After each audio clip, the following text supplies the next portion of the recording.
नमस्कार मित्रांनो, गोष्ट प्रेमाची या आपल्या लाडक्या पॉडकास्टमध्ये तुम्हा सगळ्यांचं मनापासून स्वागत. तर मित्रांनो, आपल्या सगळ्यांच्याच आयुष्यात अशी एक व्यक्ती असते ना, जी केवळ एक व्यक्ती नसते तर आपलं संपूर्ण जग असतं.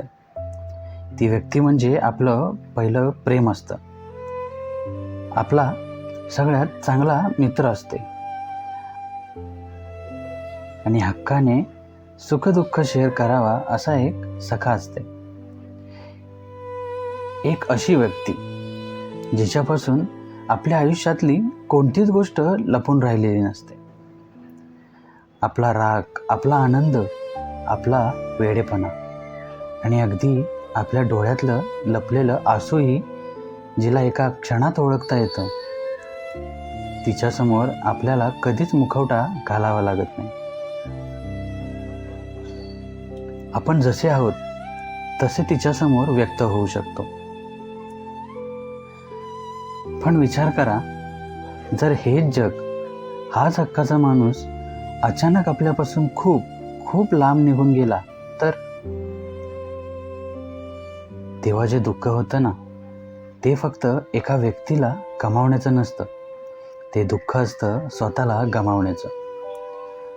माझ्याही आयुष्यात अशीच एक सखी होती. आम्ही तासनतास बोलायचो, कधी भविष्याची स्वप्न तर कधी भूतकाळातल्या गमती जमती. मला काय आवडतं, मी कधी चिडतो, मला कोणत्या गोष्टीची भीती वाटते, हे सगळं तिला तोंडपाठ होतं. जगासाठी मी खूप खंबीर असेल, पण तिच्यासमोर मी अगदी लहान मूल होऊन जायचो. पण म्हणतात ना, काही गोष्टी आपल्या हातात नसतात. वेळ आणि परिस्थिती अशी बदलली की ती माझ्यापासून दूर गेली, इतकी दूर जिथून परत येण्याचा रस्ताच नव्हता. ती गेल्यावर सुरुवातीला वाटलं की सगळं ठीक होईल, पण हळूहळू जाणवायला लागलं की मी फक्त एका माणसाला नाही तर माझं हसणं गमावून बसलंय. माझं दुःख वाटून घेणारा तो खांदा आता नाहीये.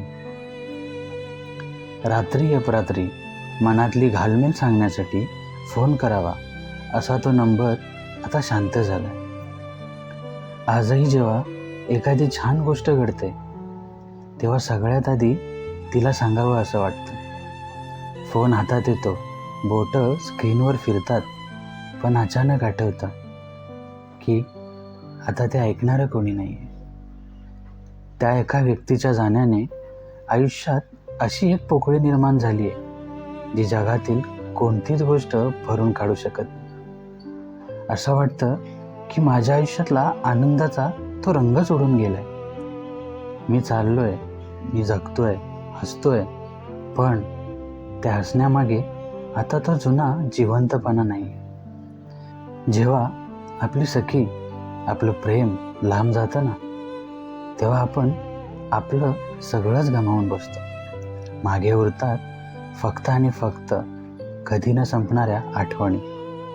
तुम्हाला काय वाटतं, तुमच्याही आयुष्यात एखादी व्यक्ती आहे का जिच्या जाण्याने तुमचं जग बदलून गेलं?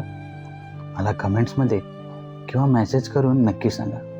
पुन्हा भेटूया गोष्ट प्रेमाची च्या पुढच्या भागात एक नवीन भावनेसोबत. तोपर्यंत स्वतःची काळजी घ्या आणि आठवणी जपत राहा. धन्यवाद.